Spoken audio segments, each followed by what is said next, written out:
Yeah, Baba's here in his pink coat, white pajamas. I can see Baba in his kamli coat too. Baba saying, Baba loves you all, be happy. Spread happiness, calmness and cheerfulness always. Baba saying, I will just start on a little topic and I'll leave the thought for you to build on it. And you can write on it, Baba saying. And one of the most important conversations or lectures on practical spirituality is about licensing your thought processes. Life. Licensing, to license your thought process. I was saying mind is always wavering, and as long, even as it is as strong as steel, it can also be very, very vulnerable. And therefore, we always have constant thoughts, anxiety, worry, always occupying a large space of our thinking. And sometimes, or most of the times, we get so engrossed that leave any scope for we do not leave any scope for the old thoughts to get ridden off and fresh thinking to walk in. And that's because on a day to day basis we have so many pressures, we have so much of expectation from our own self and from others, that the mind takes over so many other issues which actually is not an issue at all. And therefore, like how you have a license which has your name, date, expiry date, our thought process should also have an expiry date. We shouldn't be constantly thinking. We shouldn't constantly be in the mode of thinking where we are not able to move away from a particular thought and keep dwelling on it and keep worrying. So even if there are thoughts that come into our mind, it should have a expiry date and a time frame.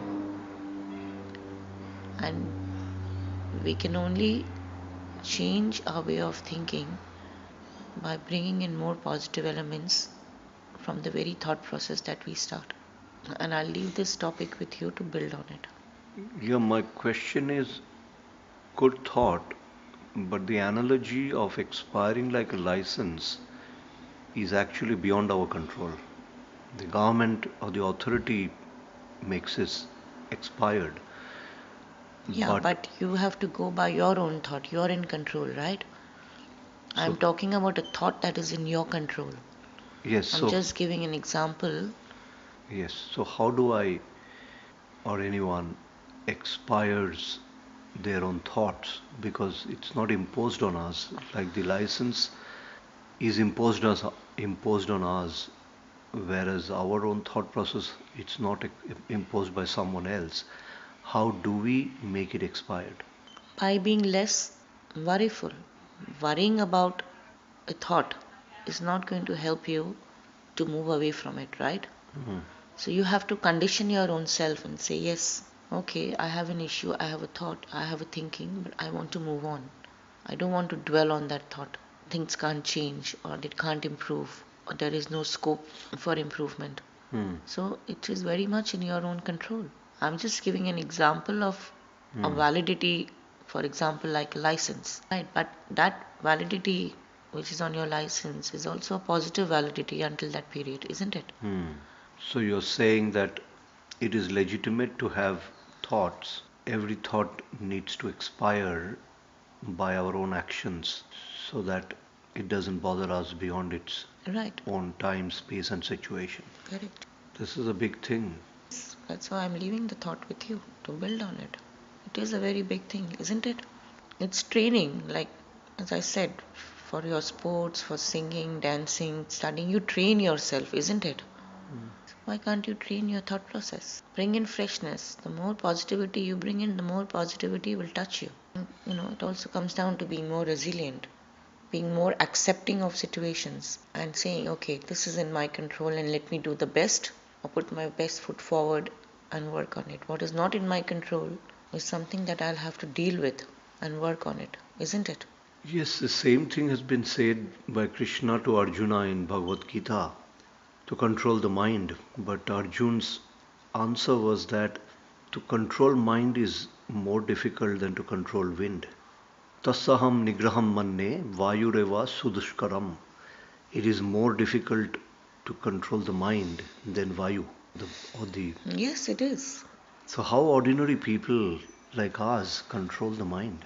By self hypnosis, you work on your own self, isn't it? Hmm. It's like someone else cannot eat for you, correct? Hmm. You've got to eat for yourself if you're hungry, right? Hmm. Someone can cook a good meal and put it in front of you, but you have to absorb that energy, isn't it? Hmm. And then burn that energy in a good way, right? Hmm. Likewise, it is your own thought, correct? Yes. That you can eliminate or you can live with it. That's why people, we all hear about, always stay positive, be happy, be cheerful. So when you consciously make an effort to do that, then of course you're only giving way to more positive thoughts, right? So when you keep doing that, it like becomes like a mantra, isn't it? Hmm. Why do Gurujis or saints who have a lineage give you a mantra, right? So Hmm. that you're focusing on that good energy, Hmm. right? So you meditate, you think, you have only that thought in your mind, right? And then there is no scope for negativity. And then you keep building on it, and then you feel that calmness, you feel the resilience, you feel acceptance, you feel you're more empowered and in control of your own thoughts on how to deal with situations, isn't it? You're right. Yes, it is a very, it's at a very somber level and very loaded, very profound. So one is by eliminating the thoughts, second is by avoiding the recurrence of the thought, and third is bringing in positivity.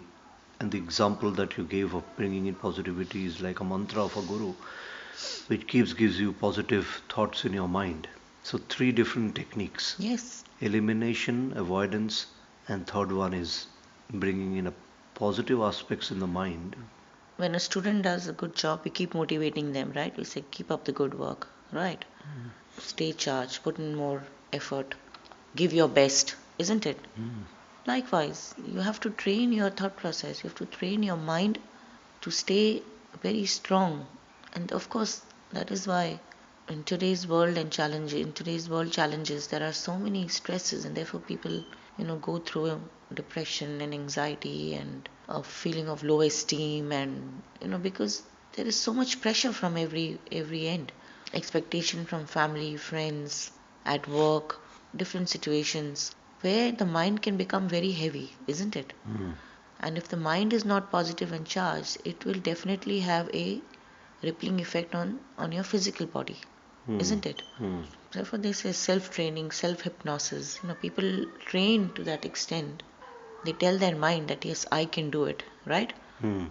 I can accept that challenge and I can do it. It's like when you're running a great marathon and you can see you got just another 500 meters to go.